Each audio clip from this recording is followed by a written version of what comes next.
Number 9. Life's like a bridge over troubled water. It really is. I mean, isn't that what everything's about? Maybe that's the way we'll end the show today. Alrighty, everybody.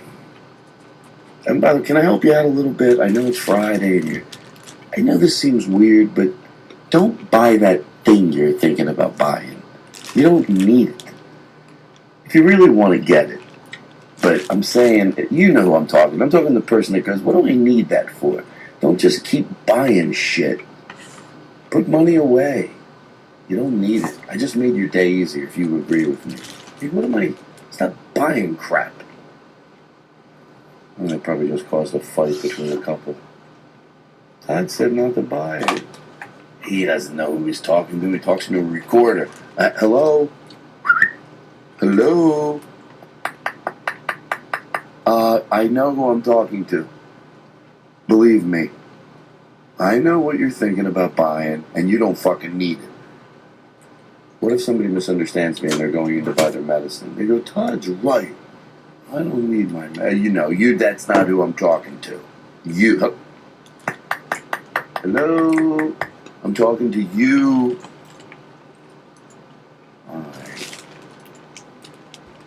Alright. Everybody, thank you. Enjoy the show. I can't wait to do the opening this way from now on. I mean, this is just a sample of the dynamic stuff you're about to get. Oh, this is probably too long. Alrighty. That's right. All right. Enjoy the show, everybody. Next week's going to be better. Now entering Nerdist.com. So sick of this shit. People should know what happens right before we go on the air. What if there was this much tension right before we went on the air? Graham, are you ready? Graham. Yeah. Well, how about you fucking know you're ready? I don't know. I want you to act angry. Every bit we do already. All right. Okay, go. Okay, go. A very funny guy, Todd Glass. If you fucking call me back this time, then don't call me ever again. Poor. We're done. The Todd Glass Show launches August 12th. Time. Hey, it's Zach. Mm-hmm. Zach. Listen, man, I really want to come on the podcast. I've got stuff to promote. Something essential presents. Hello? Todd Glass. Hello? Todd Glass. Hello? Ryan Regan. Ryan Regan. Yeah. Ryan Regan. Ryan Regan. Brian What do you want me Regan. to do podcast? I don't know. Let me know that. Do you want me to beg? Todd, it's Ryan.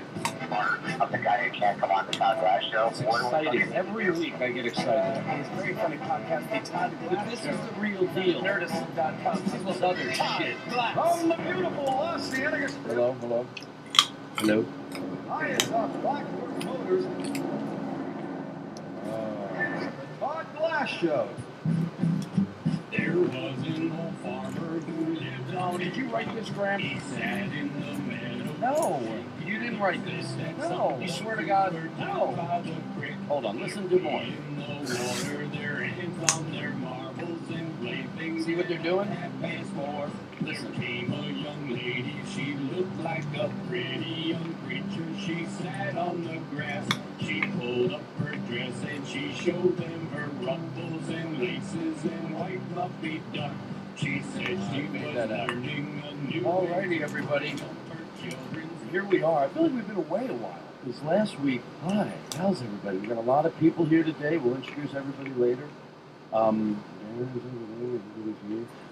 If you, and Graham Elwood is our guest. Hello, everybody.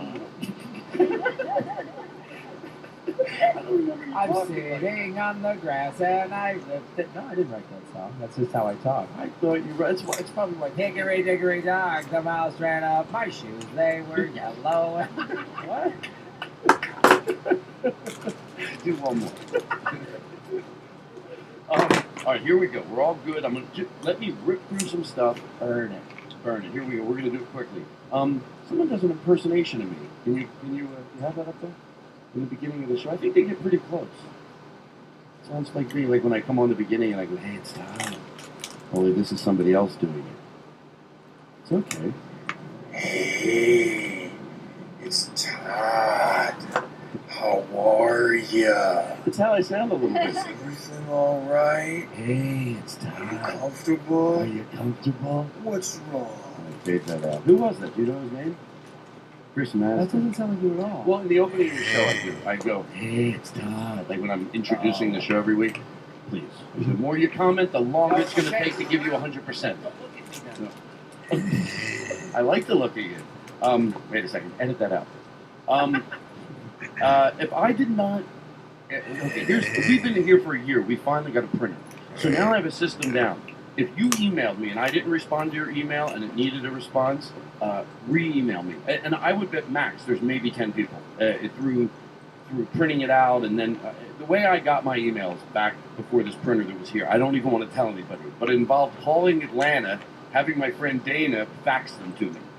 Then that's to George Carlin.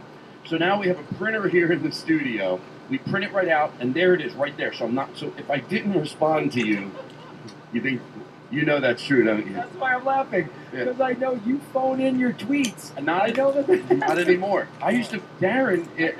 I know. Darren is the, what would you say? I was going to say owns e-comic branding, or started e-comic branding, which is an online, or what do you call? I don't know what you call it. Marketing company. Marketing company. A lot of social media. You turned me on to them. The reason Right. why is because you were everything was so slick. Everything top of that. Computer savvy. You did Comedy Film Nerds last summer. And you're like, oh, Graham, I phoned my tweets, and I'm like, this company must be a bunch of geniuses if they can make you. You Yeah. like fax a carrier pigeon to the Pony Express. If you can make that look like, Yeah, well, like I tweet myself now, but in the beginning I said to Darren, I'm like, Darren, what go ahead.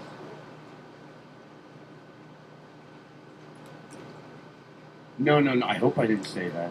Well, I'm embarrassed that I said that, because you know what? But let me put it this, because I always make fun of people that when tweeting comes along, they make fun of it. When podcasting come along, they make fun of it. I never doubted how social media was great or emailing was great. I didn't use it, but I didn't go, oh, why would anybody want it? It was just for me. But now I couldn't live without it, and I like it. So anyway, hold on. We're gonna. I want to get to Graham so quick. We Mark Hinckley, is that his name? I want to make sure I'm saying it right. Mark Hinckley. That was a very nice email. We were going to camp, and then we ended up sleeping over my house last week, like 8 of us. Graham, it was everything I thought it would be. We were giggling till 4 in the morning. When everybody went to bed and Katie shut off all the equipment, I had my phone, and me and Blake Wexler were up, and it was, people will hear the show, and Tommy Chung stopped by, and it was a lot of fun. So anyway, and then this weekend, I'm going to San Francisco to open up. Friday, we're going in early to see Brian Regan. We're making a road trip out of it. And sometimes my trips, they start out big and grandiose. This one, RV. We're renting an RV. We're going to go up there. We're going to see Brian Regan. Then I'm going to go open up for Jim Gaffigan. Then we're going to take the RV down to Reno. Now we have, to George Carlin, a minivan. And we're staying in hotels. You know what? It's going to be just as fun. So thank you, Mark Hinckley. That was a really cool email. Okay, so we got that. Irk gave me a bottle of Jack and his 1-year anniversary card. You know what? It was really cool. It was really kind. I said sweet when we were off the air, but then I toughened it up for the air. Okay. Stacy, we had a thing last week. I don't know if I want to get into it. Well, yeah, you know what? Because this is before the show starts, but I don't want to get into the whole story. Some people say, oh, you went on too long about the hotel blankets. Graham, either our listeners right now are like, oh, God, or someone that's had it already, right now they're like, I'm done. If he fucking talks about those hotel blankets and I like him, I'm not listening to the show anymore. Well, turn it off, motherfucker. I know. I'm going to make it quick. You're going to be proud of me. If you're like, can you at least give them the reader the quick version here? You're going to be proud of me. At the hotel, you know the blanket covers that a lot of places don't use anymore? They found years ago were dirty? Yeah. Well, you took that off, and underneath it was clean, but you had to accept that those covers were dirty. Right. So you took them off, you threw them in the closet. I found out, not that the Crown Plaza is the fanciest hotel in the world, but it's not a Super 8. When you take that off, that's not clean. You know, they clean those once every 6 months. Underneath, the blankets are reused. Are you okay with that or not? Not in a duvet. Duvet, I get it. Stuff can get through, but at least what touches your face is Cloroxed and washed. They take the blankets that are used under the cover. Forget about it. The blanket that you pull up around you, they're reused. They don't wash them. The Crown Plaza. And they're. Are you all right with that? To me, I just sort of go into a hotel room. You're like most people that I ask. I don't, because I know someone that like is an EMT, and they're just like, if you knew the germs of everything, they're just like people in the medical profession are like, ugh, hotels and casinos and all the places we work, airports and they're just. I'm just like, I don't want to know. All right. Well, Stacy wrote us a letter that says, no, you know what? The whole world is picked. So I'm talking about it. Okay, so we'll move past that. I'll get some. Chris Miller, we're going to get to your thing. You wrote a very nice email, and I didn't get a chance to read it before the show, so we're going to do that next week. I'm getting organized here. Okay, here we go. Some people sent some artwork in. I am almost mortified. And Graham, we're right over it in a second. Colin Denny, is that his name? I'm mortified that we have not acknowledged his artwork that was on, and it's my fault, on our Facebook page. Is that what it's called? Yeah. I just never went over there to look at stuff. I looked at it today. We printed it all out, and it's all on the wall behind us.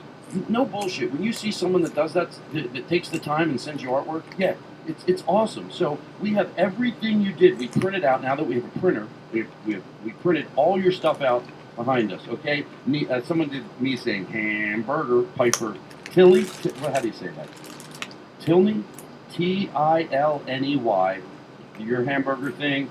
I'm at the Nut Street Comedy Club the 7th and 8th of September. Nut Street Comedy Room, excuse me. I've only heard good things about it in Wilmington, North Carolina. I hope I said it right. Someone sent me that thing that says Todd Father over there. John, I want to say everybody's name right. Who is that? Feist. So thank you very much. That was nice. This guy says, what do you have to do? Peter, what's his last name? Peter Baker? He says, what do I have to do? Baker's probably pretty difficult to pronounce. Well, Peter Baker. What I do is by the way, I'm glad you said that, Graham, because people are like, what's his problem? I circle everything in magic marker. The problem is I circle the name too, and then I can't read it. But he remembers. Chris has like a memory. He goes, Chris, remember about 6 months ago we got an email from someone that wanted to send us free tape? He goes, oh, yeah, it was Bob Peterman. I'm like, how do you remember? He goes, Anyway, all right. So Peter, what's his last name? Raker? Baker. Peter Baker. Oh, it says Raker over there. What's that say over there? All right, it doesn't matter. Peter. He goes, what do I have to do to get mentioned on the show? So his name's Peter Baker. Everybody do that thing where we talk about Peter Baker. Peter Baker. Do you know Peter Baker? He's the best Peter Baker I've ever seen. He is great. Peter Baker's a good guy. He's better than Peter Raker. Peter Raker's Please, no sound effects. Kidding, I love it. I want to look cool in front of Graham. What is this, a morning show? Jump in the helicopter. All right, so listen. So we got through all that. If you sent me an email, remember, resend it. I just want to have a clean head when I start the show. I like that. Yeah, clean head. Okay, so listen, we're almost there. Eric, who's this? Jesus, why can't I? Eric Tunney. The idea for you did for the opening of the show with someone leaving a voicemail, I really like the idea. I can't get any of my friends to do it, but I didn't want you to think I forgot about you. I hope I know wherever you're housing right now, know that I read it, I tried, and there's nothing more I could do, Eric. Please, Eric. Okay, so there's that. This one, what's this name here? Shoot, I didn't mean to hit my mic. God, I shake going through this part of the show. You drank a 5-hour energy drink. You slammed it right. It's 7 o'clock at night. I had half. Oh, okay. So 2.5 hours? Yeah. That's all this show takes. I do 2.5 hours in 1 hour. Ian Atlas said, you're going to know why I read this one. You're damn right I'm going to read this one. He goes, I've never seen a comic who cares more about delivering his audience a first-class experience than Todd Glass. And you know what? I'm going to take that. I appreciate it, and I think it's kind that you noticed it.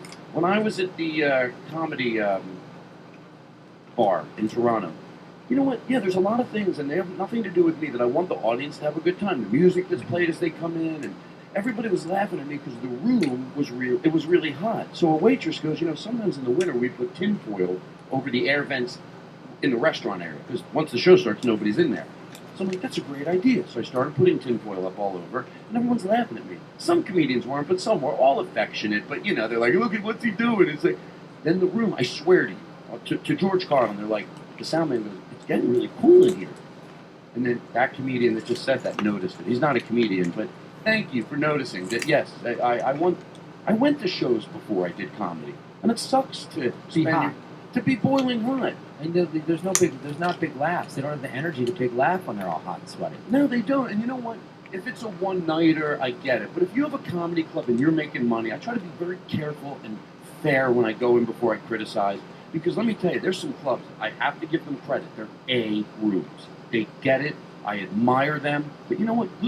I think I'm a good comedian. But every so often, a friend will tell me, hey, Todd, yeah, it's time to get rid of that bit. You can be good. I think I'm good and still grow. So to those clubs that don't fix their air, this is when I get angry. Fucking fix it. Yeah. Stop it.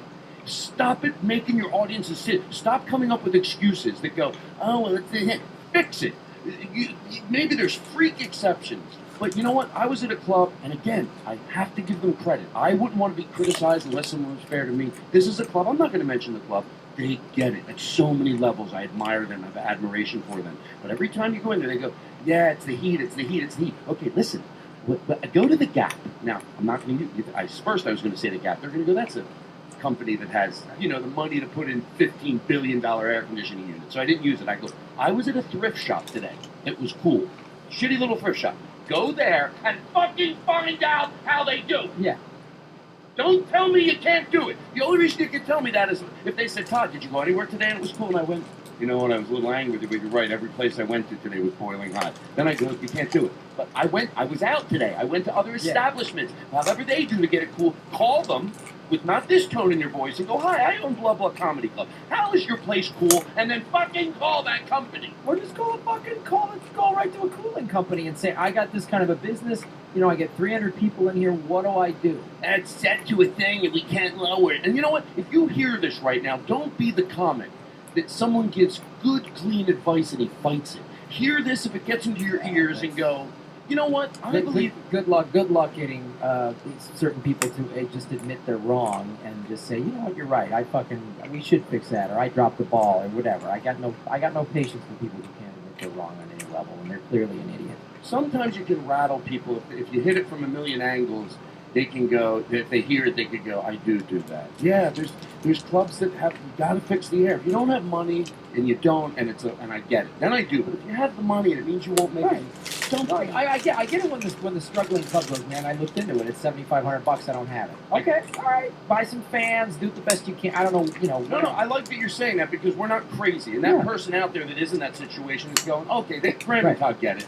But if you're a club and you got the money, don't make people sit in the boiling, baking heat. And when I'm talking about how hot the clubs I'm complaining about, I'm not talking about where it gets a little stuffy, but there's air moving. I'm talking on a scale from 1 to 10, a 10. It's uncomfortable. And as a businessman, in the long run, you're losing customers because they're going to go, I went to that club, but fuck, man, their air conditioning sucks. I'm not going back there. Yeah, and they don't realize, and it's right, and people don't drink. You know, my friend that owns a bar said, years ago, when it's hot, people drink more. He goes, you know what people drink when it gets hot? Water.